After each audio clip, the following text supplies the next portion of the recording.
Broadcasting Region 1. This is BBS. Bicol Broadcasting Systems Incorporated. DWLV 91.9 MHz. Your news and music stations. BBS. Basta Bareta. Sigurado. Alas 6:54. Hali sa BBS News Center Naga. Uyan na ang mga nagbabaga. Let's go! Mga baretang sigurado. Ini ang BBS Primetime News. Mga tugang maray na aga po sa Indogabosal daw po tabi kitang unyan kanda Lunes o kanda Webes. Ako po si Junel Cuba. Sa headlines kita kanda sa tuyang mga barata kita sa lado lokal. Tulong munisipyo sa parte mismo kanda Bicol Region asin na anom na barangay pinagdeklara na naman bilang drug alert kanda Oversight Committee kanda grupo kanda PDEA asin man kan Philippine National Police.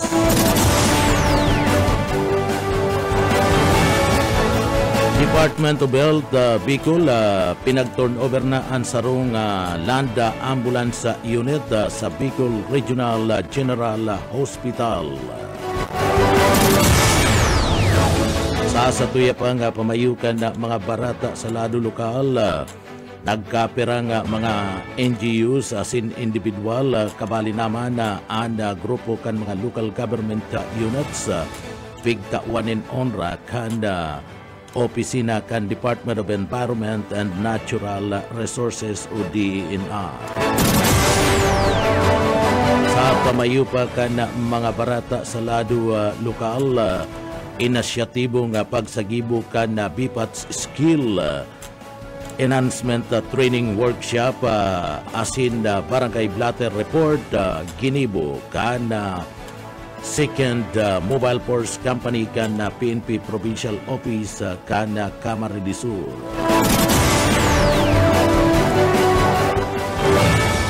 Sa iba pang pamayukan mga barata sa lado lokal, kadiwa assistance sa Camarines Sur Multipurpose Cooperative nakaresibi ni naabuton sa 5 milyones pesos na kantidad gikan sa Departamento kan Agrikultura. Dietary program para sa mga badus isinusulong sa apat na mga probinsya sa Bicol Region. Yan ang mga headlines kan mga bareta. Ana mga detalyes at yan pagkatapos po nin pagirndong.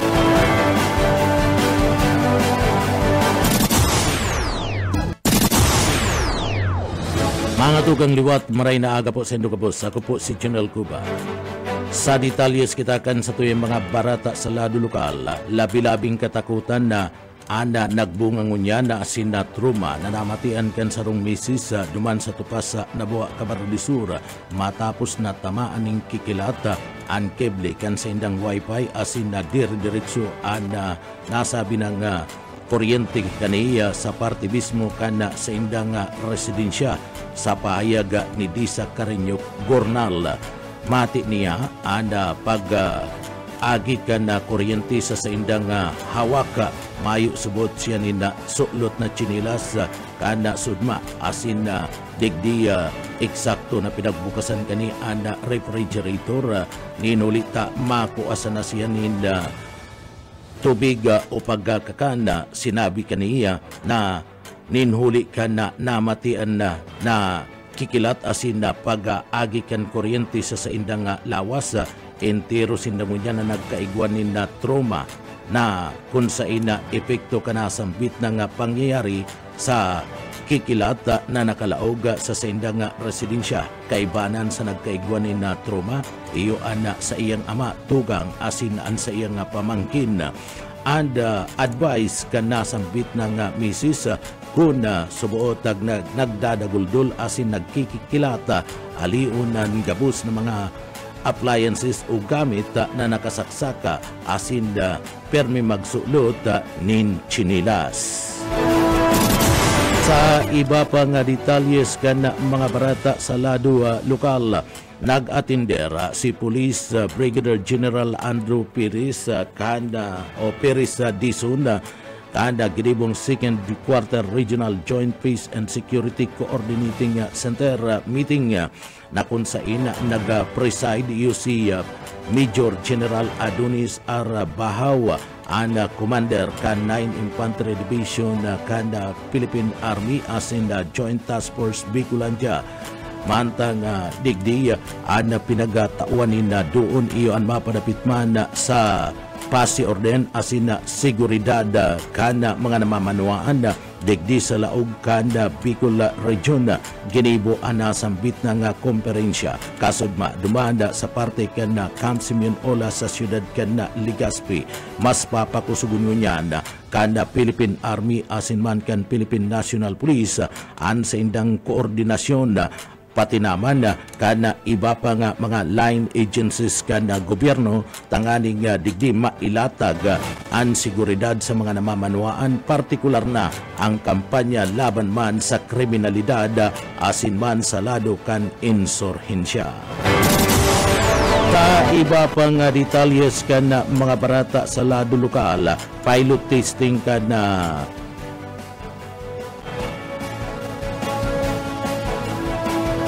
Post gadget kan naga City PSO nagpuon na buyit padere sa report.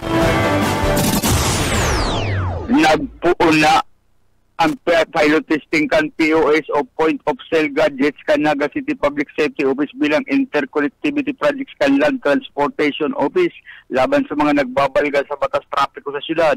Sigun kay Abigail Amaro, Traffic Enforcer kan PSO, dapat na matakot ang mga nagbabayolaro sa direkta ng nahiling sa device ang naging traffic violation na dapat bayaran tulos. May magkaigwaning merit halik sa LTO, pwedeng GCash o direkta sa opisina ang pagbayad.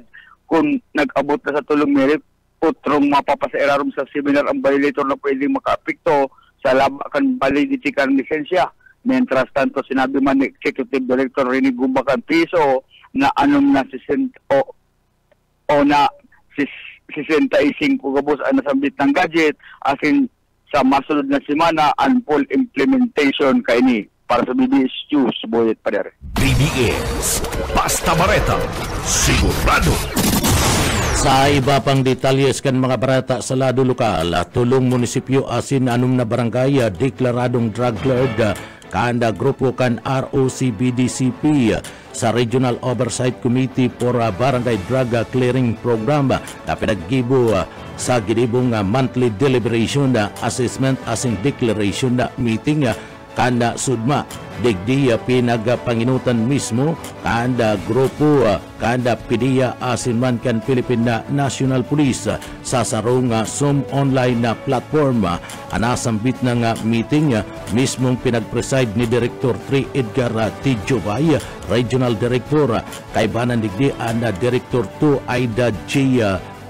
P. Rolino, Assistant Regional Director asin iyan pinag-atindiran kan mga representantes kan various ROC-BDC members maabot sa anom na barangay asin na tulong munisipyo ang pinagdeklarang drug cleared asin 19 barangay kani anda padagos man napiga sa sabing nasa estado pa kan pag-aadal ana tulong munisipyong pinagdeklara na drug cleared iyo ana Manito, Malinawa, asin man iyan gabos sa probinsya kan Albay, sering man ang Gigno to province, duman sa parte mismo kanda Catanduanes, an anom na barangay na deklarado asin drug cleared, anda pinagsasabing gabos idi makukuha sa parte mismo kanda probinsya kan Camarines Sur, asin man sa probinsya kanda Sorsogon, gabos-gabos 19 barangay, anda padagos pang pig a-assess kada grupo ana yaon duman sa munisipyo kan Karamuran sa parte kan Catanduanes siguna sa payag kan grupo kan ROC-BDCP digdi oras na digdi makleard sa indang pag-aadal, posibleng maideklaraman tulos asin maisudod ang nasambit ng 19 pang mga barangay mapadapit sa sinasabing drug-cleared barangay digdi sa Bicol Region. Sa iba pang detalyes kan sa tuya pang mga barata pagitangunyan sa lado lokal. Sa iba pang detalyes kan mga barata sa lado lokal, konontaan linya magali ki Mike. Grabe to Mike, come in. Na paghanga asina pagsaludo gikan sa mga citizen maging sa mga residentes kan Banoa di sa Perlado, Camarines Sur na ginibuh kan sa roga tricycle driver sa naunang bitan ng Banoan na nagpahiling ning pagmamalasakit sa iyang kapwa asin man yung pagiging honesto matapos na itong over kani dyan sa patura ka na San Fernando Municipal Police Station napurot niya na sarong travel luggage na laog yung kwarta na nagkakantidad 300,000 pesos maging mga alahas. Pinagbisto ang honestong driver na si Mario de los Santos, 50 anyos, residente kan Barangay Bibron dyan sa Paduan kan San Fernando, Camarines Sur. Matapos na magdulok ang tricycle driver sa patura kada PNP sa naunang bitan ng lugar, ang mga otoridad ang nagkipagkoordinar kung kaya matarayin po ninda na nasusog ang kagurugaring kanasambit ng travel luggage na tagadawan pa sa probinsya ka na Masbate. Nagabi man ang naging pagpapasalamat kang kagurugaring kan nasambit ng travel luggage sa tricycle driver ng hulta nakabalik sa iya ang sa iyang kwarta magin ang sa iyang mga alahas. Para sa serbisyo publiko si Mike Gravito, Basta Bareta, sigurado. BBS Basta Bareta, sigurado. Sa iba pang detalyes kan mga barata sa lado lokal na i-turn over na kan Department of Health Bicol ang saro sa mga land ambulance unit type 1 sa Bicol Region General Hospital and Geriatric Medical Center o BRGH-GMC.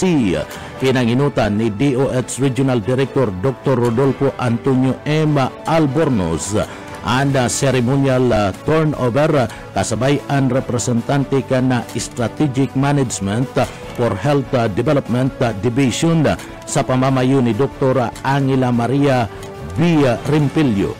Ipig resibiya anasambit ng ambulance unit kan BRGH-GMC sa pamamayo ni Medical Center Chief Dr. Ramon C. Ichano. Sigun ki Dr. Albornoz, magpapadagos-dagos ang DOH sa pag-suporta sa nasambit ng hospital. Yan kasabay man kan sa iyang paglaom na ang nasambit ng ambulance unit makakatabang paraman sa enhanced and service delivery kan sinambit ng hospital. Sa ibong nalado, nagpaayag naman in pasasalamat si Dr. Ichano sa pagsasabing dako na ining katabangan para sa additional patient care asin banda transportation kan sinambit ng hospital. Ang land ambulance unit na ini ang nagkakantidad 1.9 milyones pesos na magagamit ni Maray sa medical equipment for patient use. Sa iba pang detalyes kanda sa tuya pang mga barata sa lado lokal, tinawanan nin pagbisto kan Department of Environment and Natural Resources o DNR Bicol ang mga individual, local government units, non-government organization asin iba pa na dakula ang kontribusyon sa pag-ataman sa kapalibutan sa pinaka-presteryoso asin man na pinakalangkaw na environmental awards sa katatapos pa sa ng 22nd Saringaya Award. Sigun ki DNR Regional Executive Director Francisco Emilia Jr., Siso 3, taon-taon ang aktibidad na ini bilang pagtaunin onra sa mga nagtatabang sa mandato kan sa indang ahensya na matawanin proteksyon ang kapalibutan asin rekursos naturalis. Sinabi niya nagikan sa 18 na nagpartisipar asin nagsumiti nin application para man sa nomination 16 ang nakapasar sa deliberasyon kan mga opisyalis kan DNR sa Kabikulan.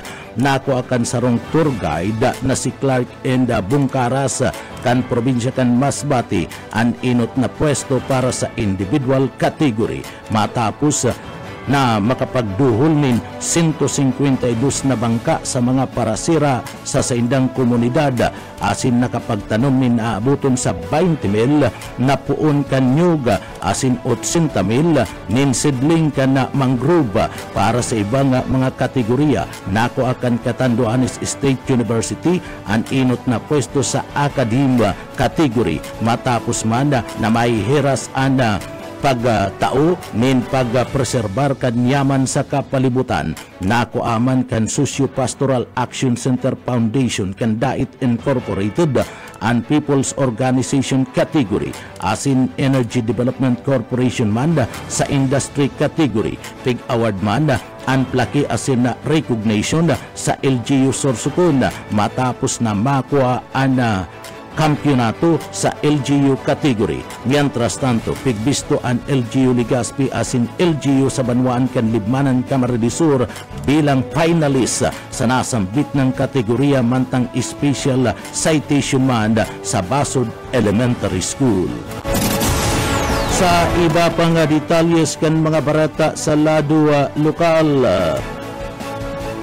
Department of Agriculture sa Bicol na kaalerto ngunyan sa Q Fever sa hilang kanding baka asin damulag sa report ni Daryl Banyas. Dahil ngunyan ang Department of Agriculture digdi sa Bicol sa bagong helang na nagtama sa mga baka, kanding, asin damulag na inaapod na Q Fever matapos na makapag-record ng kaso duman sa Marinduque asin Pampanga. Sinabi kan tagapagtaram kande Bicol na si Lobelia Guarin, minuli sa mga na-record na kaso kaini sa ibang lugar. Nakaalerto na ngunyan ang ahensya at naglaad naman ng mga checkpoint sa mga border kan riyon. Siga papangalada na muna na makalaog sa na anuman na produktong makukuha sa baka, kanding, asin damulag, urog na kunhali ini sa mga apektadong lugar. Sinabi pa ni Guarin na sa ngunyan, may pamansindang na monitor asin na-record na kaso kan Q Fever. Digdi sa riyon, alagad kay Puhan Paman Giraray na maging malikay tangarig na mapugulan ang posibleng paglakop kanelang na ini in kaso man magkaigwa. Kaiba sa mga sintomas kaini sa mga hayop, iyong ang paggatok kan uterus, panluluya, mayong ganang pagkakan, asin man iba pa. Nagdag na bareta sa lado lokal, Daryl Banyas, Basta Bareta, sigurado. BBS, Basta Bareta, sigurado. Sa iba pang detalyes kan mga barata sa lado lokal, report kan Department of Agrarian Reform sa Kabikulan na nakabilugan na pondo anda ipinagtalaan kan gobyerno poon pang magtukaw si Presidente Bongbong Marcos Jr. bilang presidente kan Pilipinas.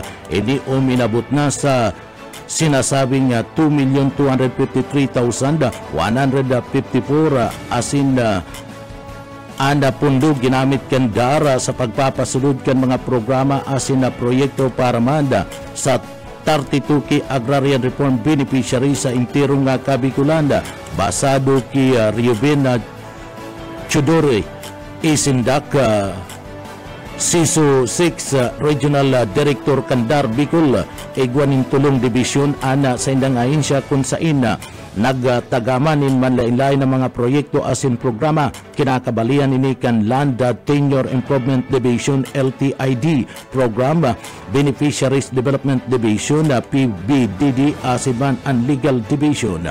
Ipinagpayag kan na pamayukan na dar sa Bicol na si Regional Director Sindaka na igwanin na 723,9,340 pesos na pundo ang nagamit kan 2022 mantang uminabot man sa 779,790,134 pesos na pundo ang nagamit kan na 2023 igwaman ni naabuton sa 750,544,631 pesos na pundo ang ahensya para sa presenteng taon.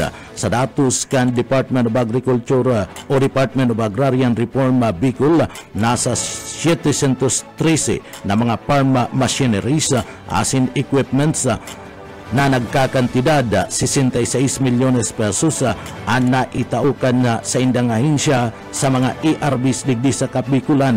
Pero kayan nakapagtagama man ang ahensya ni naabuton sa 471 million pesos na pundo para sa project support to parcelization of lands for individual titling o ang pinag-aapod na split poon kan 2022 sa gudnang 2024 ang proyektong ini and may hubatong magkabar nga and asin na mayatud ang mga titulo gikan man sa collective certificate of land ownership award o ang pinag-aapod na CC Lua asin na tao sa kada saro na mga paraumang benepisyaryo ang pundong ginamit digdi gikan sa tabang kan World Bank. Sa iba pang detalyes kanda sa tuya pang mga barata sa lado lokal, kagawad Gibson Felix disganado sa nangyayaring unyanda sa laog kan siyudad Canaga. Boss Oka Isminda sa report. Nagapahayag nin pagkadismaya si SK Federation President Gibson Felix ang representante kan na mga SK opisyal sa sangguniang panlungsod kan na nagasi nagre-representar kan majority kan mga kahubinan sa sangguniang panlungsod kan siyudad. Sigon sa opisyal na dismayado siya sa nangyayari sa sangguniang panlungsod kan siyudad ni Naga ini matapos na dahil nasupot dangugon o tananing pansin kan majority ana sa indang ang kahurutan na buhayon liwat ang pinagadan na oversight committee. Alagad naglalaom subot si Felix sa pagikan sa indang pakiulay na mabuhay liwat ang sinasabi ng investigasyon. Ning huli sa inot palang subot na rangkada kadakulang nagkakahirling asin nagkabulatlatan ng mga ebidensya. Tangan subot na mapatunayan na iguman ng gading anomalya nasampitan ng syudad. Kung kaya ang sa indang paglaom ang pinagtutulod pa man kirarin hindi na mabuhay liwat ang nasampitan ng Oversight Committee. Dagdag na bareta sa lado lokal, Oscar Esmenda, Basta Bareta, sigurado. BBS, Basta Bareta, sigurado. Sa iba pang detalyes kan mga barata sa lado lokal, pig-kumpirmar kan Chief of Police kan nabanwaan kan Sangay Camarines-Sur nasagkod ngunyan dai pa nabibisto ang nadiskubring duang bangkay nin lalaki dyan sa Sitio Promise sa Barangay kan Patitinan Sangay Camarines-Sur kan nakalis na aldaw asin padagos pasinda sa pagkalap nin magkakanigong impormasyon tanganing mabisto ang duang nako ang bangkay dyan sa banwaan kan Sangay Camarines-Sur. Uya si Police Major Michael Albinya kan Sangay Camarines-Sur. Iya po, bali po, nung kaso, ikaw po digding luwang bangkay na nakuha sa Sitio Promise, Barangay Patitinan, Sangay Camarines-Sur. Bali po ininduwa, na papalot po ning tamong, kumot, yung dawatik sararo, and then, sa tangon niyan po, dahil pa po na muna identified ang pagkakilanlang ang dawa. Bali po still gathering po kami ng information para po ma-identify tayong yung pagkakalanlan ng dawa. Si Police Major Michael Albinya, tanda sa ngaya PNP sa entrevista kan programang Radyo Banat ni Benji Rivera. Nadiscovery ana nasambit ng duwang bangkay kan sarong aki kan ini an mag-udo sa nasambit ng lugar kay baan an ina kanigi kan duman sa parte mismo kan syudad kan Tabaco mantang nagbabawas an aki nahiling kani an bitis kan lalaki na napapatos ni natamong asin tulos man ining isinabi sa iyang ina asin ipinaabot sa iski chairman kanasambit ng barangay na nataon na nag-agi man sa sinambit ng lugar asin iyo naman anda subuot nagpaabot nin report sa pulisya na tulos man nagdispatch sa nin mga personay tanganing imbestigaran anda sinambit ng insidente. Uya pa si Police Major Michael Albinya kana Sangay Camarines-Sur. Bali Bali po, hindi po na-discovery, na-report po sa MOYA, kang chairman po kang Barangay Patitinan. Pero po sa iya, may nag-report po sa iya na akin na may kasamang magurang na galing po silang Tabako on the way papuntang Goa. Pero nagpahingalo sila duman sa pinangyarihan ay sa pinangyarihan kang insidente, nakuha ng bangkay dahil nagka-emergency yung bata. Sorry for my word kung sa mga nagkikirong na nagkakaon, tatae yung bata duman sa portion na yon nung tatae na may nakita yung bata na paa. Kaya sinabi sa magurang, tamang-tama si SK chairman po dumaan sa area. Kaya po, yun na po na-report sa MOYA. Bali, ang unang report po sa MOYA, may bangkay na saro. Nung pag-verify po namin, bali po doon, tuwa pala ang bangkay duman. Si Police Major Michael Albinya kana sangay, dai pa makapagpaluwas nin konklusyon ang PNP kung biktima nin salvage ang duwa na na-recover na bangkay duman sa Patitinan sangay Camarines-Sur. Alagad daiman ninda pigali ang posibilidad na pighapon sa naman ini sa indang lugar sa eksaminasyon kan mediko-legal na pagraman na mayo nina mga saksak o tama nina bala ang lawas kan mga biktima sulamente ang mga pasa sa payo asin hawakan mga ini asin na igwan ninda posibleng pinukpukan sa payo. Uya pa si Major Michael Albinya.